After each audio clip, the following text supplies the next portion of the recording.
അസ്സലാമലൈക്കും welcome back. ഇന്നത്തെ നമ്മുടെ റെസിപ്പി ഓവനും ബീറ്ററും മുട്ടയും ഒന്നും ഇല്ലാണ്ട് നമുക്ക് വളരെ എളുപ്പത്തിൽ തയ്യാറാക്കാൻ പറ്റിയിട്ടുള്ള നല്ല ടേസ്റ്റി ആയിട്ടുള്ള എന്നാൽ നല്ല സോഫ്റ്റ് ആയിട്ടുള്ള ഒരു സ്പോഞ്ച് കേക്കാണ്.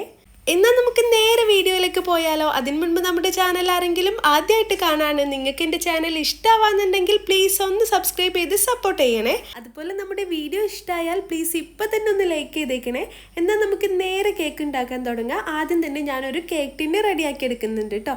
അപ്പോൾ ഈ ഒരു ടിന്നിൽ ബട്ടർ പേപ്പർ കട്ട് ചെയ്ത് വെച്ചിട്ട് ഒന്ന് ഓയിൽ ബ്രഷ് ചെയ്ത് കൊടുക്കുന്നുണ്ട്. അപ്പം നമ്മൾ കേക്കൊക്കെ ഉണ്ടാക്കുന്ന ടൈമിൽ ഇതുപോലെ ടിന്നൊക്കെ ആദ്യം റെഡിയാക്കി വെക്കുകയാണെങ്കിൽ കുറച്ചുകൂടെ എളുപ്പത്തിൽ നമുക്ക് പണിയൊക്കെ തീർക്കാം കേട്ടോ. അടുത്തതായിട്ട് ഒരു ബൗൾ എടുക്കുക, അതിലോട്ട് കുറച്ച് തൈര് ചേർത്ത് കൊടുക്കുക. അപ്പം നമ്മൾ തൈര് എടുക്കുമ്പം എപ്പോഴും ശ്രദ്ധിക്കേണ്ട ഒരു കാര്യം എന്താണെന്ന് വെച്ചാൽ പുളിയില്ലാത്ത തൈര് വേണം കേട്ടോ ചേർക്കാൻ. അപ്പം ഞാനിവിടെ മിൽക്കി മിസ്റ്റിൻ്റെ തൈരാണ് എടുത്തിട്ടുള്ളത്. ഒരു കപ്പ് ചേർത്ത് കൊടുക്കുന്നുണ്ട്. ഇനി ഇതിലോട്ട് ഒരു കപ്പ് പൊടിച്ച പഞ്ചസാരയും കൂടെ ചേർത്ത് കൊടുക്കുക. നമ്മൾ തൈര് എടുക്കുന്ന അതേ അളവിൽ വേണം കേട്ടോ പഞ്ചസാര ചേർത്ത് കൊടുക്കാൻ. പിന്നെ നിങ്ങൾ പഞ്ചസാര ചേർക്കുമ്പം ഒരിക്കലും പൊടിക്കാതെ ചേർക്കരുത്, പൊടിച്ച പഞ്ചസാര തന്നെ ചേർത്ത് കൊടുക്കുക. ഇനി ഇത് രണ്ടും കൂടെ നല്ല രീതിയിൽ ഒന്ന് മിക്സ് ചെയ്ത് കൊടുക്കുക കേട്ടോ. ഈ പഞ്ചസാരയും തൈരും നല്ല രീതിയിൽ മിക്സ് ആകുന്നവരെ ഒന്ന് മിക്സ് ചെയ്ത് കൊടുക്കുക. ഇതുപോലെ ഒരു വിസ്ക് ഉപയോഗിച്ചിട്ടോ അല്ലെങ്കിൽ ഒരു സ്പാറ്റിൽ വെച്ചിട്ടോ എങ്ങനെയാണെങ്കിലും നല്ലോണം ഒന്ന് മിക്സ് ചെയ്ത് കൊടുക്കുക. അടുത്തതായിട്ട് നമുക്കിതിലോട്ട് കുറച്ച് വാനില എസൻസ് ചേർത്ത് കൊടുക്കുക കേട്ടോ. അപ്പോൾ ഞാനിതിലോട്ട് 1 ടീസ്പൂൺ വാനില എസൻസ് ആണ് ചേർത്ത് കൊടുക്കുന്നത്. ഇനി ഇത് നല്ലോണം ഒന്ന് മിക്സ് ചെയ്ത് കൊടുക്കുക. നമ്മളിങ്ങനെ കേക്കൊക്കെ ഉണ്ടാക്കുന്ന ടൈമിൽ ഇതുപോലെ വാനില എസൻസ് ചേർക്കാന്നുണ്ടെങ്കിൽ നമ്മുടെ കേക്ക് നല്ലൊരു ഫ്ലേവർ ആയിരിക്കും കേട്ടോ. നമ്മൾ കടകളിൽ നിന്നൊക്കെ വാങ്ങിക്കുന്ന അതേ ഒരു ഫ്ലേവറിൽ നമുക്ക് കേക്ക് ഉണ്ടാക്കാൻ പറ്റും.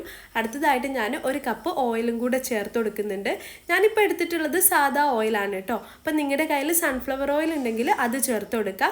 ഇനി ഇതെല്ലാം കൂടെ നല്ല രീതിയിലൊന്ന് മിക്സ് ചെയ്ത് കൊടുക്കുക കേട്ടോ. അപ്പോൾ ആ ഒരു ഓയിലും കൂടെ ഇതിൽ സെറ്റായി കഴിഞ്ഞാൽ അടുത്തതായിട്ട് നമുക്ക് ഇതിലോട്ടുള്ള ഡ്രൈ ഇൻഗ്രീഡിയൻസ് ചേർത്ത് കൊടുക്കുക.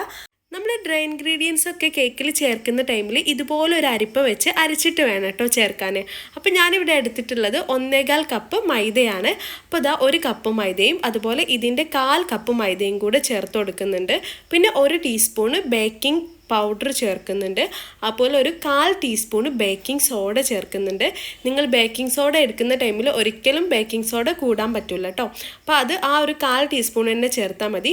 പിന്നെ ബാലൻസിങ്ങിനായിട്ട് കുറച്ച് ഉപ്പും കൂടെ ചേർക്കുന്നുണ്ട്. അപ്പോൾ ഇതൊന്ന് പതുക്കെ ഒന്ന് നമുക്ക് അരിച്ചു കൊടുക്കുക. അപ്പോൾ നിങ്ങൾ കണ്ടില്ലേ ഇതിൽ കട്ടകളൊക്കെ കാണാൻ പറ്റും.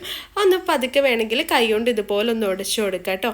അടുത്തതായിട്ട് നമുക്കിതിലോട്ട് ഇളം ചൂടുള്ള പാലാണ് വേണ്ടത്. അപ്പം ഞാൻ 1 കപ്പ് പാല് മാറ്റി വെച്ചിട്ടുണ്ട് കേട്ടോ. നമ്മൾ നേരത്തെ മൈദ എടുത്തിട്ടുള്ള അതേ കപ്പിൽ 1 കപ്പ് പാല് മാറ്റി വെച്ചിട്ടുണ്ടായിരുന്നു.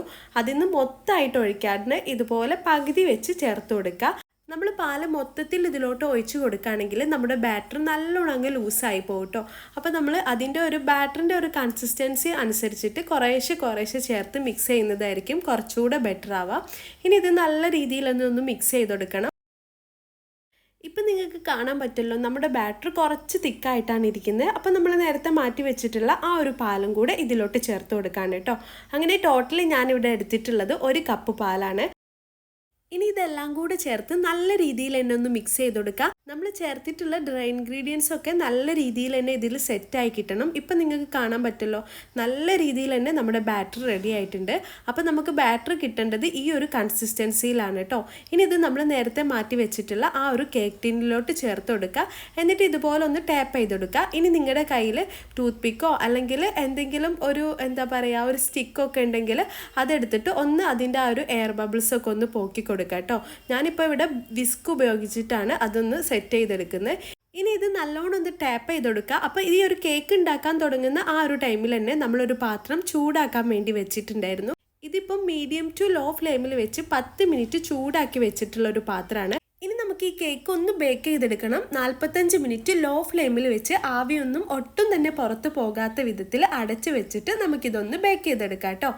അങ്ങനെ 45 മിനിറ്റിന് ശേഷം നമ്മുടെ കേക്കൊക്കെ നല്ല രീതിയിൽ തന്നെ ബേക്കായി വന്നിട്ടുണ്ട്. ഇപ്പം നിങ്ങൾക്ക് കാണാൻ പറ്റുമല്ലോ നല്ലോണം അങ്ങ് പൊങ്ങി വന്നിട്ടുണ്ട് കേട്ടോ. നമ്മൾ സാധാ മുട്ടയൊക്കെ വെച്ച് ബീറ്റ് ചെയ്തിട്ടുണ്ടാക്കുന്ന കേക്കിൻ്റെ അതേ രീതിയിൽ അല്ലെങ്കിൽ അതിനേക്കാളും നല്ല രീതിയിൽ തന്നെ ഇത് പൊങ്ങി വന്നിട്ടുണ്ട്. ഇനി നമുക്ക് ഈ കേക്ക് ഒരു പ്ലേറ്റിലോട്ട് മാറ്റി കൊടുക്കാം. നമ്മൾ പ്ലേറ്റിലോട്ട് മാറ്റുമ്പം ഇതുപോലെ ഒരു കത്തി ഉപയോഗിച്ചിട്ടോ അല്ലെങ്കിൽ ഒരു സ്പാച്ചുല ഒക്കെ ഉപയോഗിച്ചിട്ട് ഇതിൻ്റെ സൈഡ് ഒന്ന് അടർത്തി കൊടുക്കണം കേട്ടോ. അപ്പോൾ ഇതാ നമ്മൾ ഡിമോൾഡ് ചെയ്തെടുത്തിട്ടുണ്ട്. അപ്പോൾ ഇതാ നമ്മുടെ കേക്കിൻ്റെ താഴ്ഭാഗം ഒട്ടും തന്നെ കരിഞ്ഞു പോവേ അങ്ങനത്തെ സംഭവങ്ങളൊന്നും ഇല്ല കേട്ടോ. നല്ല രീതിയിൽ തന്നെ നമ്മുടെ കേക്ക് നല്ല പെർഫെക്റ്റ് ആയിട്ട് തന്നെ നമുക്ക് കിട്ടിയിട്ടുണ്ട്. ഇനി നമുക്ക് ഈ കേക്ക് ഒന്ന് കട്ട് ചെയ്തെടുക്കാം കേട്ടോ. നല്ല സോഫ്റ്റ് ആയിട്ടുള്ള ഒരു കേക്കാണിത്. എനിക്ക് തോന്നുന്നത് ചൂടോടെ കഴിക്കുന്നതിലും നല്ലത് ചൂടാറിയിട്ട് കഴിക്കാനായിരിക്കും കേട്ടോ. അപ്പം നിങ്ങൾ കണ്ടല്ലോ, നല്ല പെർഫെക്റ്റ് ആയിട്ട് തന്നെയാണ് നമുക്ക് കിട്ടിയിട്ടുള്ളത്. ഇനി ഞാൻ ഈ കേക്ക് ഒന്ന് കട്ട് ചെയ്ത് കാണിച്ചു തരാം അത് എത്രത്തോളം സോഫ്റ്റ് ആണെന്ന്. നമ്മുടെ വീട്ടിൽ വൈകുന്നേരം ആകുമ്പം ഈവനിങ് സ്നാക്സ് ആയിട്ടൊക്കെ നമുക്കിത് റെഡിയാക്കാം കേട്ടോ.